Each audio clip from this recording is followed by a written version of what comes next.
ആറ്റുകാൽ ഭഗവതി ക്ഷേത്രത്തിലെ പൊങ്കാല ഉത്സവത്തോടനുബന്ധിച്ച് 13 വയസ്സിൽ താഴെയുള്ള ആൺകുട്ടികൾ നടത്തുന്ന പ്രധാന വഴിപാടാണ് കുത്തിയോട്ടം.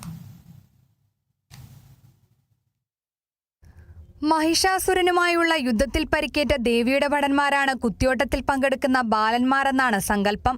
7 ദിവസം ക്ഷേത്രത്തിൽ വ്രതാനുഷ്ഠാനത്തോടെ താമസിച്ച് നടത്തുന്ന ഈ ചടങ്ങ് പൊങ്കാല ദിവസം ചൂരൽ മുറിയലിന് ശേഷം ഘോഷയാത്രയോടെ അവസാനിക്കും. പൊങ്കാല ദിവസം ദേവിക്ക് മുന്നിൽ വെച്ച് ചൂരൽ കോർക്കുന്ന ചടങ്ങാണ് ചൂരൽ മുറിയൽ. പൊങ്കാലയ്ക്ക് ശേഷം ഇത് ദേവിക്ക് സമർപ്പിക്കും.